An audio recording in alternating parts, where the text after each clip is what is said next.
ndongera gusuhuje ukunda kudukurikira gatanu kandi uri n'agaciro cyane, udahari twavuga, udahari ntitwakora, udahari nta na kimwe twageraho. Niyo mpamvu mbwira ko uri n'agaciro cyane mu buzima bwacu. Uriho kuko ndiho, nanjye ndiho kuko uriho, utariho sinabaho, nanjye nariho ntiwabaho. Mu by'ukuri tubaho mu buryo Imana yabishatse. Rero wakwibaza ngo kubera iki tugarutse nanone kuvuga kuri iyi nkuru umuvandimwe wacu Pastor Theogene, ni uko hari byinshi tumaze kumenya, ndetse namwe nk'uko muri kubyibonera imodoka yabashije gukoreramo impanuka, ndetse n'iyamukoreyeho impanuka n'iyamugonze, uburyo biri kugaragara ko byagiye bigenda. Mu by'ukuri aya makuru impamvu tuyatanga ni ukugira ngo babashe kumenya umuntu mukunda byagenze gute, mbese yapfuye mu buhe buryo. Nk'uko tumukunda ntabwo yagenda gutyo tutabanje kumenya n'icyamutwaye. Mu by'ukuri ni ibintu byumvikana, ni ibintu utabasha gushidikanyaho. Mu by'ukuri hari amakuru menshi tumaze kumenya atandukanye, aho tubikesha Inyarwanda, Isimbi n'andi mateleviziyo atandukanye. Mu by'ukuri Pastor Theogene yari afitanye gahunda ikomeye n'abantu bagiye batandukanye, hari umushinga yateguraga ukomeye, hari byinshi yagendaga akora bitandukanye kugira ngo abashe guteza imbere we ndetse n'umuryango we, ndetse n'umuryango nyarwanda.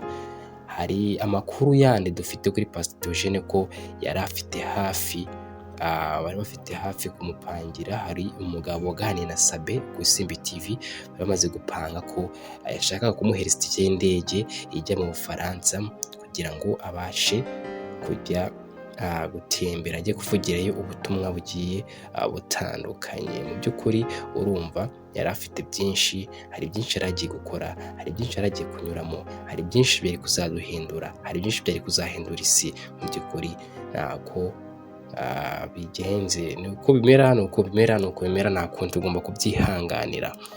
Ubwo rero Pastor Theogene yitabaga Imana, umugore we yabashije kubitangariza abantu bagiye batandukanye, abitangariza abanyamakuru bagiye batandukanye basanzwe babana cyane mu bihe bitandukanye, babashe kubamenyesha uko byagenze.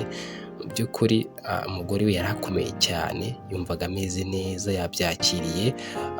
Nta kundi inkuru nyine urumva ni inkuru ikomeza nyine kujya mu matwi y'abantu cyane, bitewe n'uburyo uno mugabo bamukundaga. Niko tugomba kubifata, tumwifurize iruhuko ridashira, dusure umugore we, ababishoboye bamwegere, bamufashe, bamuhumurize, ndetse bahumurize n'umuryango we muri rusange ku bwamubayeho, ku bintu byamubayeho.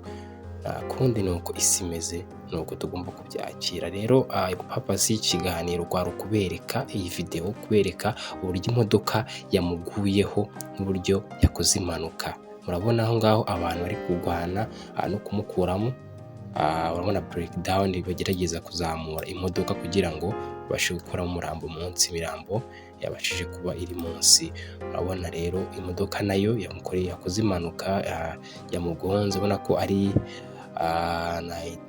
ni ikimodoka kinini cyane kijyamo abantu benshi cyane, urabona kimeze nka Ritiko. Urabona ko rero niyo yabashije gukorana impanuka na Pastor Theogene. Biratangazwa ko muri iriya modoka, ntabwo bari kuyivugaho, iriya modoka yakoreye impanuka na Pastor Theogene, ko naho haba harimo abantu benshi, cyangwa se ntibiratangazwa umubare nawo w'abantu baba bagize ikibazo. Nabo tubahumurize mu by'ukuri, ndetse n'abantu bose bari batwaye iriya modoka, shoferi ndetse n'abantu bari imbere bari kumwe nawe, cyangwa se n'abari bari mu modoka bose muri rusange, nabo turabifuriza gukomeza kugubwa neza mu gihe tutaramenya ko nabo hari icyababayeho mu by'ukuri.